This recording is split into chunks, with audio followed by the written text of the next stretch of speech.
it to be so hot today, and many people are probably still outside drinking wine. However, we're absolutely delighted to welcome Paola Bonomo to come and have a discussion with us this evening. This is the second in our series of Mint Ventures Inspiring Women event, and tonight it's a huge warm welcome to all our members and partners and the wider community that we have invited along tonight to find out a little bit more about Mint Ventures and to hear all about Paola's journey.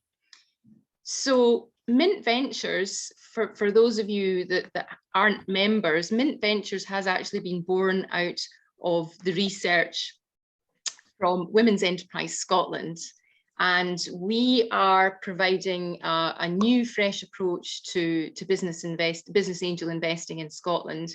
We're part of the much needed solution to provide access to finance for women-led companies and also to support more women to become angel investors. So it's very much twofold what we're doing. And we invest in the products and services that meet the needs of interests of women that have a purpose other than just making money. So that's either a social, ethical, or environmental purpose. And we invest across all market sectors with a focus particularly on the sort of non-science and deep technology markets that are very much underrepresented, like, for example, retail, creative industries, online marketplaces, pet care, veterinary. And we also work across Scotland, across all the angel groups, to support and feed through women into these networks. So we're very much partnering with the existing ecosystem to inspire more women to become angel investors. And tonight, we are absolutely delighted to have Paola Bonomo with us. And Paola is a European business award-winning, award-winning European angel investor. And she started her career at McKinsey Company, where she was an advisor to top management teams, leading international companies with strategic positioning. I'm sure Paola will tell you a lot more about her journey here. She's worked in lots of leadership roles across digital domains, and she has also been head of online services and commercial operations at Vodafone Italia.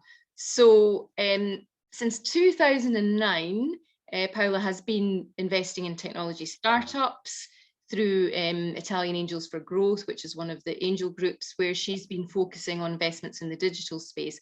Paola has won multiple awards, and we're really here tonight to hear all about that journey and that story, and for Paola to share this information with us. And then at the end, we're going to have a question and answer session. In terms of housekeeping, this is being recorded, so if anybody has an issue with that, then please do turn your camera off. And we will also have questions through the chat as we go along. And we will have a session at the end where you'll have the opportunity to ask your question to Paola, or they can just be read out in the chat. So without further ado, thank you so much, Paola, and over to you. Thank you, Gillian, for this very, very warm introduction. Where should I start? I mean, as you've heard, I've done a number of different things throughout my life and career, from management consulting and strategy to actually being a manager in companies that were both, let's say, digitally native or, in need of digital transformation, so to speak, from having an older business. And in the third phase of my career, what I've been doing mostly is corporate governance. So I sit on boards of both public listed companies and unlisted ones. And that's my main job today. But for the past 12 years or so, I've also spent a lot of time and invested a fair bit of money into angel investing, which has become one of my passions and one of the things that I pursue with a lot of zeal. How did I get involved in this? Usual, through a friend of a friend. Basically, this friend had a friend who was a gentleman a little bit older than myself, who has worked in finance his entire career. And maybe 20 years ago, he got involved as an early angel investor in the founding of a fashion online marketplace called Yoox, which is now known as Yoox Net-a-Porter after the merger with Net-a-Porter in the UK. And the combined business is now part of the Richemont Group.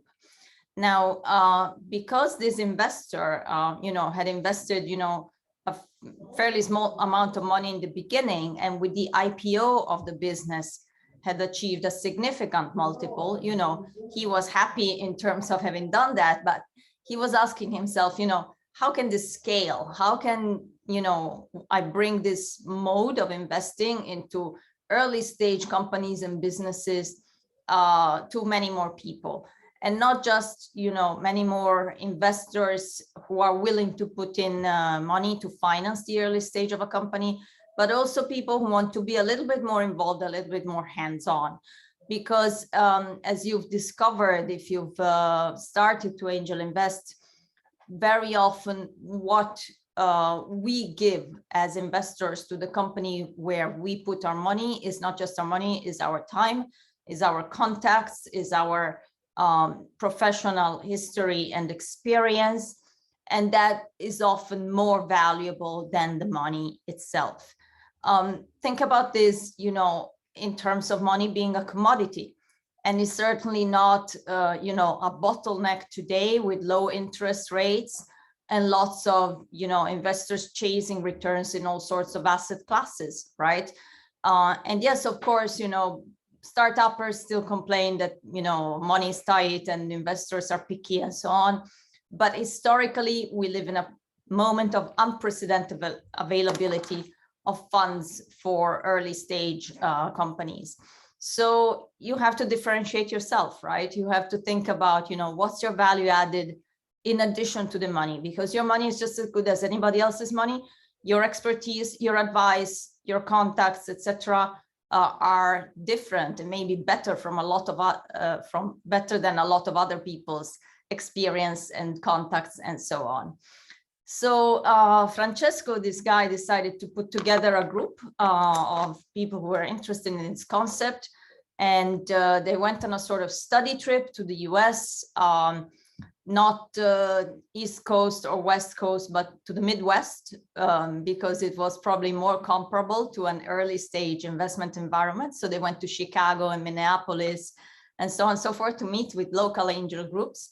And they learned how they worked, and they brought that back to Italy. And so in, I think, 2007, Italian Angels for Growth was born. And I joined a couple of years later. And back then, we were maybe only 30 people, and we're all over 230 investors now. So some time, but quite important growth.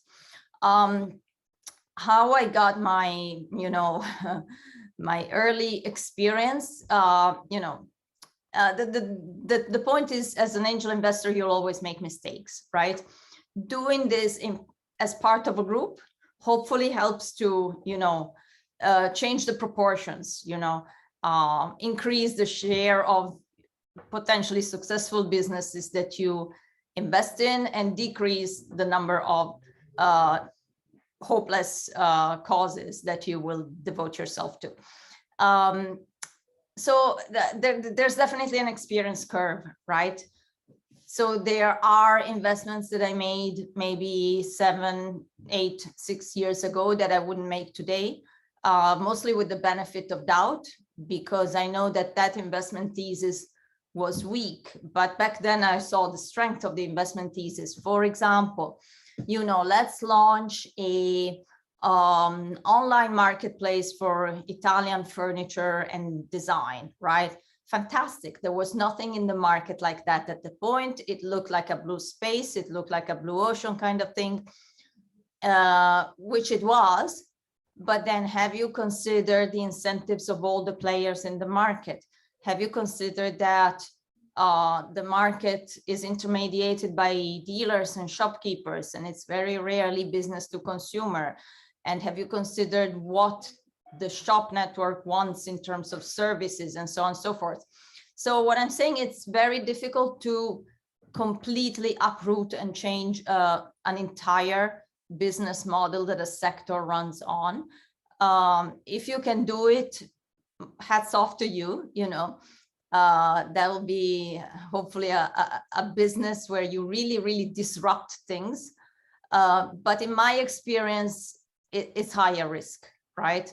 So that company that wanted to start a marketplace is now a digital agency that's specialized in the vertical of design and furniture. And they're actually very busy now because we have Milan Design Week right now with lots of people in town and everybody looking at fantastic furniture. But that's a pivot, right? So your companies will pivot when their first idea doesn't work. They'll move to a second idea, they'll move to a third idea. And that's something that you have to kind of make peace with, because you can't know all the unknowns when you start in the journey, right? You know what you know, but you don't know what you don't know. I'm sorry, it's a bit of a kind of commonplace thing, but it's absolutely true.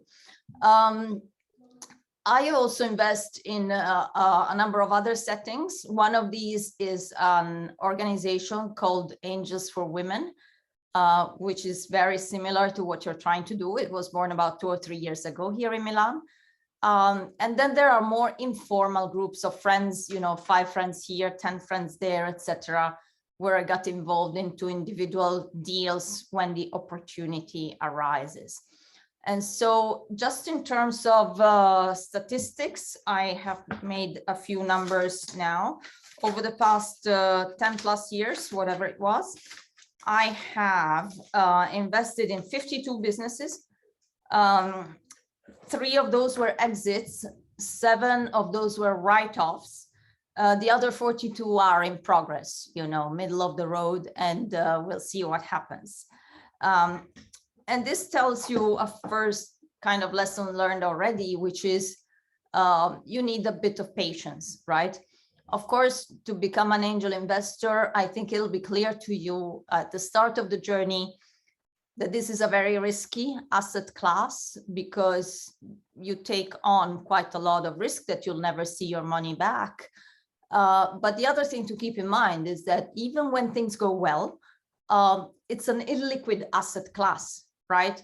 Meaning if you need the money that you've put in there for whatever reason, cash needs for, anything that can happen in your life, this is not something that you can convert to cash at will, like with other investments, right? So you have to be comfortable that, of course, as we say, you don't have to be rich to be an angel investor, but you have to be comfortable, right? And you have to invest and put aside the money to angel invest for things that, after you've paid for all your other things that you want to do in life, including sending your kids to the best schools and so on and so forth, you have to be comfortable with not seeing that money back for a very, very long time. So maybe 7 years, 8 years, 10 years, who knows? Who knows when your businesses in the portfolio will be able to have an exit. Having said that, of the 3 exits that I mentioned, some of them were also very quick. In 2 of the businesses that I invested in, the time between initial investment and exit was 3 years, which is astonishingly fast. But they were founded in a way that people in the business understood what they were working towards, right? And they structured the business for a quick exit rather than, hanging in there for 5, 7, 10 years, maybe potentially going for a bigger price, right? But maybe also kind of losing a market wave or a trend or missing an opportunity. And, all these people who left these businesses and sold them are now doing other businesses. And if you are on good terms with them, you can always reinvest. And that's often the best way to make your portfolio grow for you. Half of my investments, 26, have been in Italy, and the rest have been 13 in the United States, 6 in the United Kingdom, and 1 each in Canada, Finland, France, Israel, Norway, Spain, and Switzerland. We all have a bit of home bias, and obviously the government helps you with tax incentives if you invest in businesses that are in your own country. But you also have to ask yourself, do I care more about the tax incentive, or do I care more about having a 10x return 5 years down the road? And so that's why I try not to look too much at the possibility of the tax incentive, but I try to look more at the chance that the business has to really, really grow and outperform. What else? These are the basic stats. And in terms of advice, as I mentioned, be prepared to be in this for the long haul. Keep in mind all the risk factors of the asset class. Diversify, meaning it doesn't make any sense as an angel investor to invest in 5 companies and then stop, right? Because that's not enough diversification. The bare minimum that you need to be an angel investor after a few years, you don't need to do it all at the beginning, right? After a few years that you've been doing this, you have a diversified portfolio if you have 10 to 15 companies. And some people say, 25. Obviously, that's not possible to do in a short time, unless you put in very, very small amounts. But that's advisable because, again, if we all had perfect foresight and we had a crystal ball, we'd only invest in the good ones. But not even the most experienced fund managers, VCs, angel investors are able to avoid the duds and pick the winners, right? So there will always be a portfolio effect in your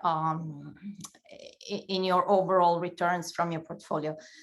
What else? Again, your value proposition as an investor is very important, right? As I mentioned earlier, potentially people who start companies have a variety of sources to choose from. They can go the crowdfunding way, they can go another way, they can, ask for all sorts of help in terms of money from all sorts of sources. So the point that you have to make when trying to win a deal is, we collectively, and if you do this in a group, this is very powerful. We collectively bring much more than money because we bring you, marketing expertise, and we bring you finance expertise, and we bring you legal expertise, and we bring you a lot of things that you don't have in your team because you are a very small startup, right? So we will help, we will open doors for you. And door opening is incredibly powerful as a value proposition for target companies. And we will, hold your hand and be there if you need a shoulder to cry on when things don't go very well. And sometimes, I have friends that I invested with that take on the role of champion in some particular deals that have, acted a little bit as the, psychotherapist to the founder and things like that. Because starting companies is a tough business, right? And sometimes it takes a toll on people's mental health. And this used to be taboo, but it's now more and more openly talked about. And so sometimes as angels, we step in even to, be compassionate and understanding in that kind of situation. Another thing that happened in a portfolio company that I invested in, a colleague of mine, a co-investor, acted as the champion, meaning the person who leads the investment and leads the relationship with the CEO of the startup and the team, and reports back to the more passive investors on a quarterly basis, and so on and so forth. And in our scheme at Italian Angels, if the exit is positive, that person earns a carried interest from all the other investors in the group. But now it turns out that the founder of the company, the founder and CEO of the company we invested in, had a stroke and was in a coma for several months. And then my friend stepped in as, part-time CEO to keep the business running. And then the founder never woke up from the coma and died. And so my friend is still running the business as part-time CEO and is in the process of selling it, right? So hopefully this never happens to one of your investments, but you never know. I mean, you never know. It's absolutely what I found out just by virtue of doing this for a long time. And so you have to be prepared for lots of ups and downs in your portfolio companies and lots of ups and downs in the valuation of your portfolio. And sorry, when I speak too much, I need to drink. And basically, it's a roller coaster, right? Nothing ever goes quite the way it was presented to you in the initial business plan. Actually, the initial business plan is something you look at and you examine and you say, and you try to say very intelligent things about it. But 3 years later, it will be a completely different company. And the thing you have to look at as a number one success factor is obviously the quality of the team, because a stellar team with a mediocre business plan will give you great returns. A so-so team with a fantastic business plan, not so much, right? So that's a little bit of what I've learned, in my years as an angel investor so far. And I would like to maybe pause here and ask if we have questions.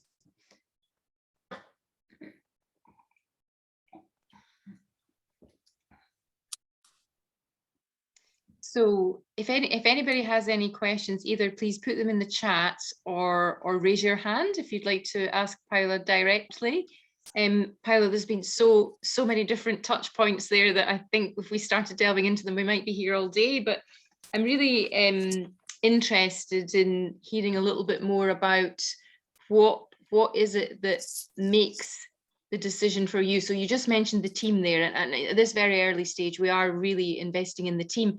But in addition to the team, what is the main criteria that would trigger you to make a decision to invest? Okay, it's very clear. They have to be solving an actual problem, right? The worst feedback that you may give, and I often give it to startups in the screening phase when they start the initial contact, and you look at their deck and you start figuring out and asking questions, etc. The worst thing I tell them is, this looks like a solution without a problem. And the world is full of solutions without problems, because you have people coming out of academic research that have patented something that is really, really an innovation. But then when you ask, does it address a market need or solve somebody's problem, the answer is no. So it's a solution in search of a problem. And so stay away from these businesses and run in the opposite direction as fast as you can, because you will meet incredibly smart and incredibly passionate people who have spent years of their life researching this particular thing, but it doesn't solve a problem. So it doesn't have a market, and so you'll never see your money back, basically, if you choose to invest it. So team quality and the fact that it's not one of those cases. Yeah, there's quite often the build it and they will come. The market will be created after you build it. So certainly that happens so incredibly rarely. Maybe it happened with whatever, Facebook, right? But your chances of picking the next Facebook as an angel investor are so incredibly slim that good luck. So we have a question. We actually have two Claudias here today. So Claudia Duffy has our hand up. Would you like to ask your question? Yes, hi, thank you very much. So I am relatively new to angel investing, and I started reading a book published by Peter Cowley called The Invested Investor. So Peter Cowley is, I just checked his LinkedIn profile just now. So he's the president emeritus of EBAN, so European Business Angels Network. So he decided to share with others his learning spanning a few decades of being an angel investor, but one which calls himself as invested investor. So wanting to be a hands-on investor in the opportunities that he decides to pursue. So and I see that one of the questions here is the number of companies in your portfolio seems quite large. So how do you manage this? So I guess it ties in with my question as well. So how hands-on do you feel you have to be? How invested in your businesses do you have to be in order to make sure that they are going in the right direction? i.e. to an exit? I mentioned earlier that at Italian Angels for Growth, we structure our investments so that each one has one or two champions, right? So the champion is the person who, on behalf of, 20, 30, 40, however many investors, collects their, collective intelligence and interfaces with the startup. We also have a rule that, we form an investment vehicle because so on the cap table of the startup, we're only one line, one company with all the investors inside it. Otherwise, it gets very fragmented. And we also don't enjoy a certain number of, governance rights and information rights that can only come from investing with the one vehicle for many people. So the role of the champion is indeed something that you have to take very seriously, because especially in some phases of the company, it's going to take a lot of time. And I mean, in terms of phases, at the beginning, when you're doing the due diligence and negotiating the investment contract on behalf of everybody else, and at the end, when the company is negotiating the exit, possibly with somebody who's going to acquire them. And you have to present the company, with its best face to the new owners. And then in between, it might go up and down. It might be that the company is running very smoothly on its own. It might need that you need to intervene and course correct. Or it might be that you need to help them to raise a further round. And I see, by the way, there's a question on rounds. We do invest in follow-ons. Sometimes, once, twice, possibly not, 3 or 4 follow-ons is too many. It means there isn't enough new money coming in, so that's not a good signal. But yes, we do that. So how many companies have I been champion for at the same time? At the same time, my maximum is 4, right? Now I have 3 that I'm following because of one of them folded. It was one of my write-offs. But at most I can do 3 at the same time as a champion. And all the other ones, I'm a passive investor and there's someone else who is the champion. And maybe they'll give me a call once in a while and say, hey, Paola, our company is looking for, so-and-so, can you provide the referrals? Or they're trying to hire this type of profile, or, they see that you have this contact on LinkedIn, can you put them in touch? I will do that, but it's being involved, it's not being the champion, right? Someone else is the champion in that case. Hope this answers your question. So Paola, could you maybe just say a little bit more about what the role is of being the champion, and really how much of your time that takes up? Because I think delving in a little bit more to the time side of things would be really helpful for the audience. No, absolutely. In my experience, if you have a due diligence process where you're the lead investor, it will take you maybe, 40% of your time over the course of 4 to 6 weeks. That's also, by the way, why we try to have 2 champions, right? And with complementary skills, maybe one more business, one more financial in terms of, looking at the business and doing the due diligence. And we also use outside advisors. And then, the contract is closed and the money is put in the vehicle invests in the target. And then, of course, you may check in with the company, half a day a month or something like that. And then maybe a crisis happens. And then you need to be there for 3 days in a row for the whole week.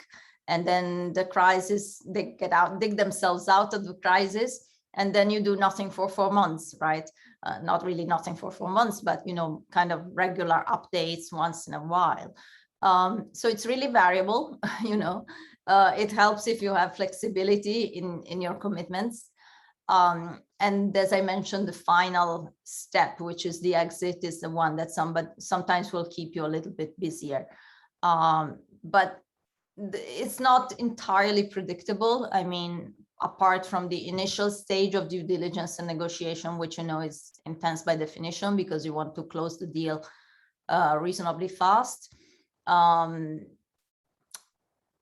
You don't know when the crises are going to hit, right? So in startup life, there's very little you can schedule. as I made clear with some of the other examples. But for a regular kind of champion startup relationship, I would say, think about maybe, couple of hours a week during quiet times and more during problems or issues and so on. Okay, thank you. That's really helpful. I see Diana's got her hand up, and then we're going to move on to questions around the traits of the team and then on to ESG. Diana, over to you.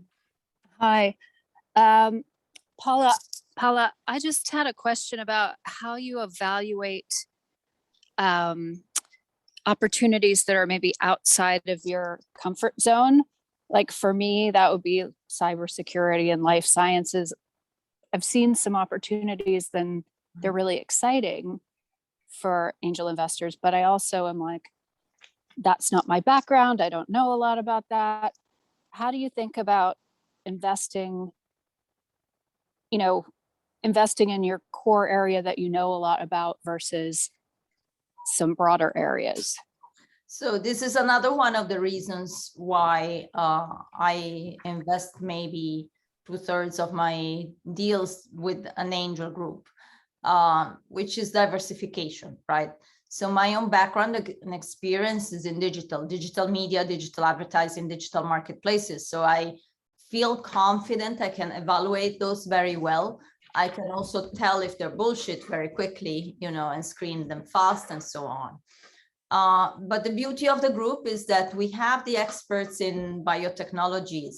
We have the experts in medical devices. We have experts in cybersecurity, which I'm not, right? But because we have 230 members in the group, sometimes, we get pitched for an agricultural technology business. And by the way, we have a member whose family company is an agricultural machinery company, right? So we always pick the expert and say, can you please evaluate this on behalf of the group? And they're very happy to do that because they bring that skill, that unique competency. And then your decision is based on trust. When the company pitches to the entire group, assuming that they've gone through all the screening phases, the sponsor, who's the person who presents the company to the membership of the group, who may become the champion later, says, here's why I believe this company is interesting, A, B, and C, and here's, threats or weaknesses to address, and this is my assessment overall, I believe in this company. And it becomes a bit of a matter of trust, The reason why angel groups work better with time is that you know each other better, right? And so who you can trust, and you see people's track record.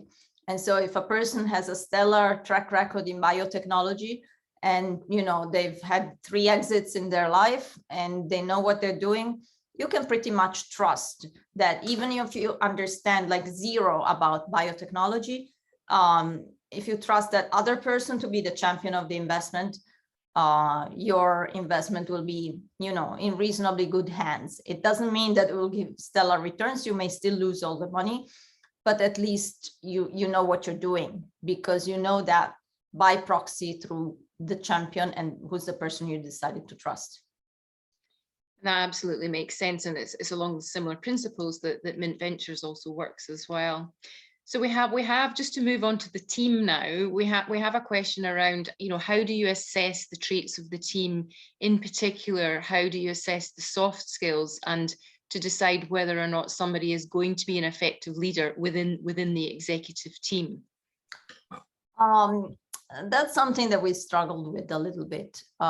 Quite frankly, the startup journey is such that in some ways people change because they grow up and learn as leaders. And in some ways they never change, right?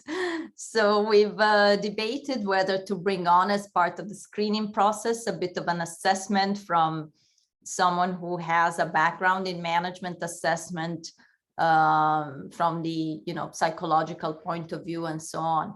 But we concluded that There's a lot of skills, obviously, with industrial psychology and social psychology applied to large corporations, right?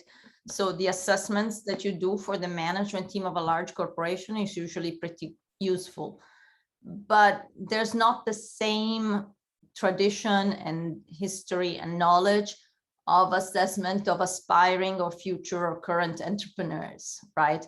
So that science isn't there yet. And so, we check references, we ask questions, we get a feeling from the interaction. One very important thing that we try to assess is this person or this team coachable? Meaning, do they listen to your observations? And the next time they come to your meeting after a week, have they incorporated your perspective, or have they addressed your question, or have they just ignored it, right? Because if they're not coachable during the screening process and they don't use the screening process as an opportunity to improve their pitch, then they're not going to be amenable to coaching through the life of the company, right?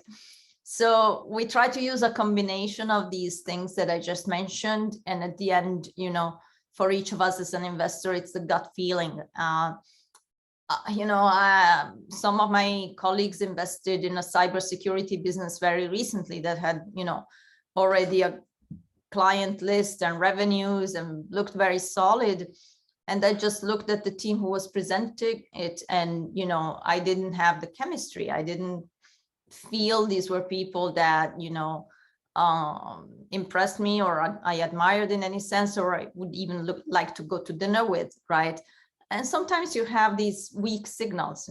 Maybe it's a mistake because I stayed out of an investment that my friends will make very good returns on. But that's my choice. If I don't have that particular chemistry with the team, I have the option to stay out.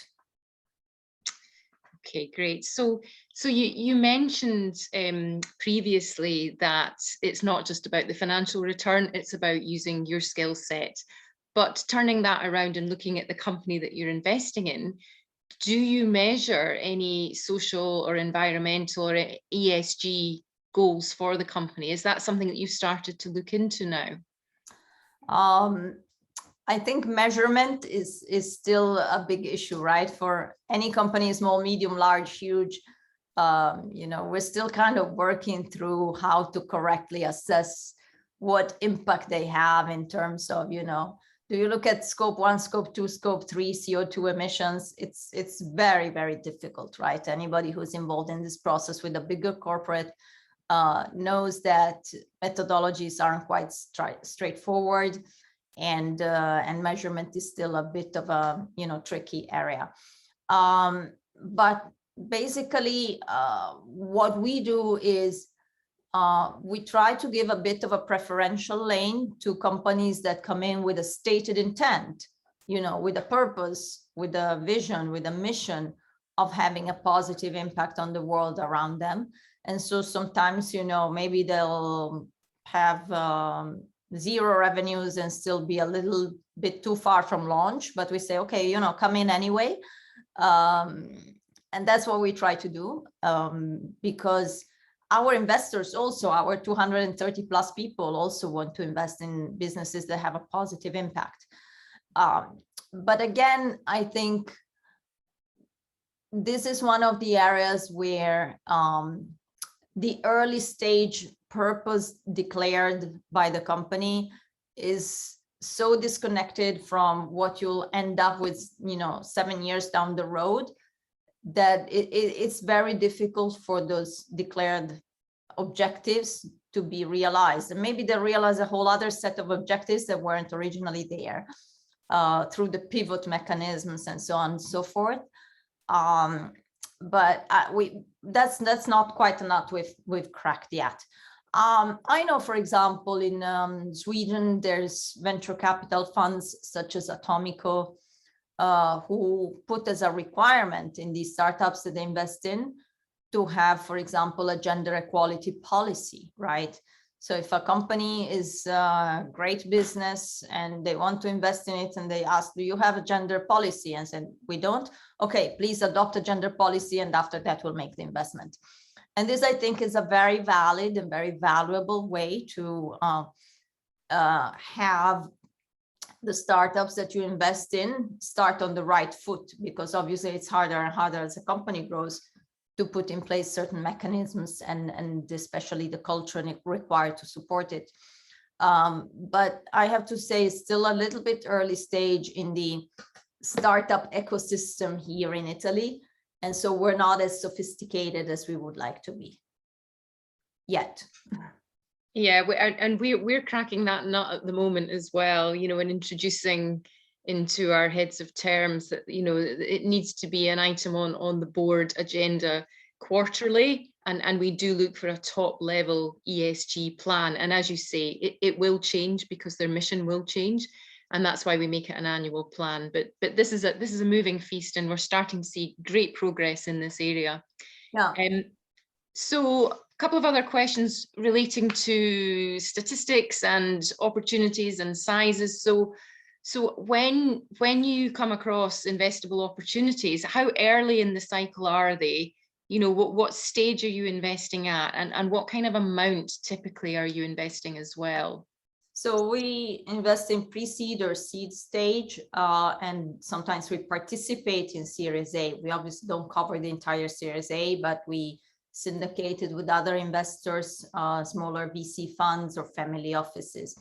And our typical investment size for Italian Angels for Growth goes from 200,000 euros to €1 million.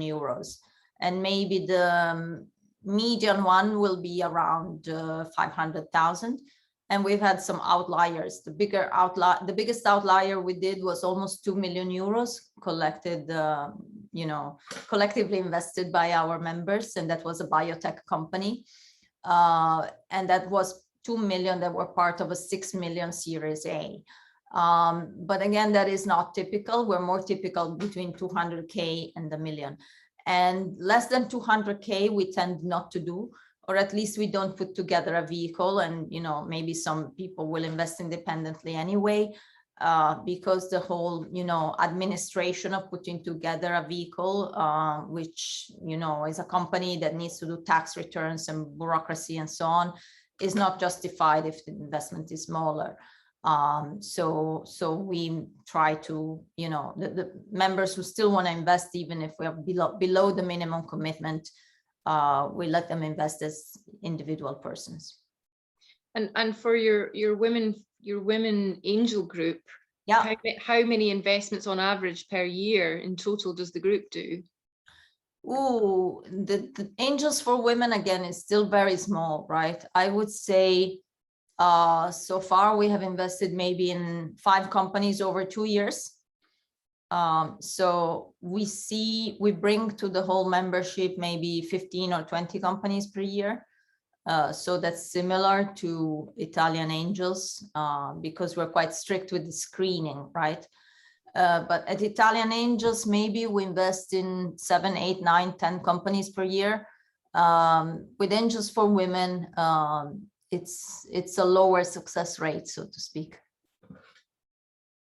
Okay, no, that's great. Thank you. So I've got another couple of questions coming through in the chat here, but please feel free to ask them. I don't have to ask them all. If anybody would like to speak and ask their question, please do.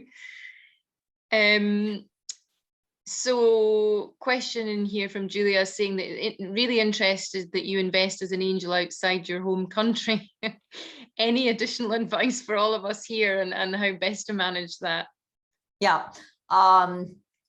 So this is an interesting case because very often in our market, at least, we see companies who are founded by Italian entrepreneurs, or maybe partnerships between Italians and people from other countries.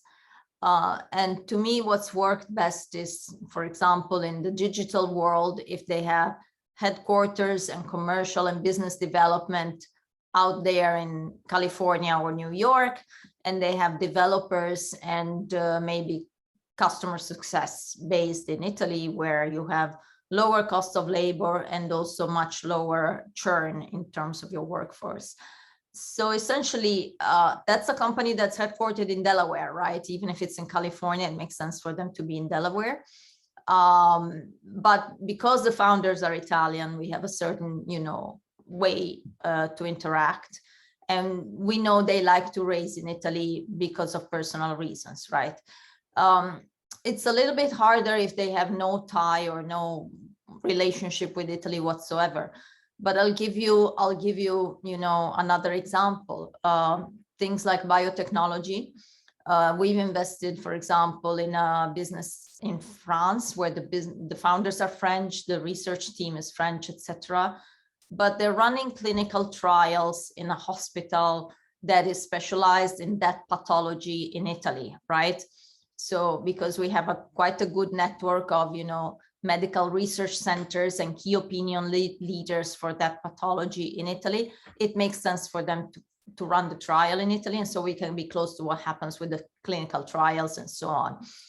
So in a way, we always try to select businesses that have some reason or some link with Italy, be it the founders, be it the product, be it, initial market, etc. Even if they're run from France or from California or from Finland or whatever. So that's a little bit my story on that front.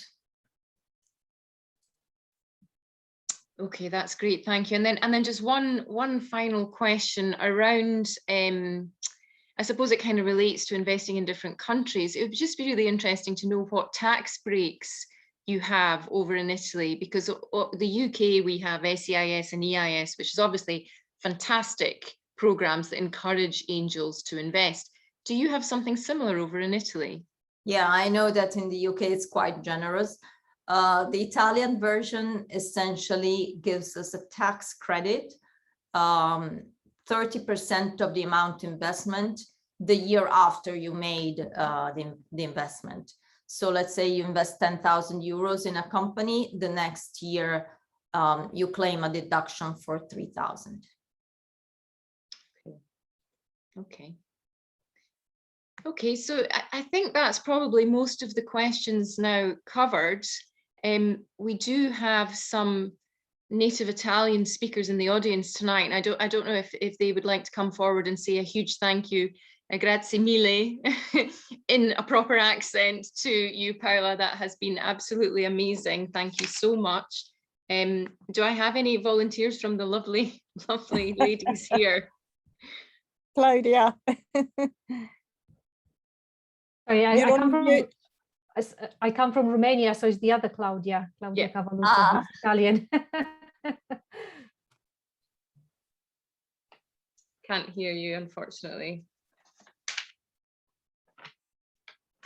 But Claudia will maybe come back. Paola, can I ask you just one final question before we bring Claudia back in?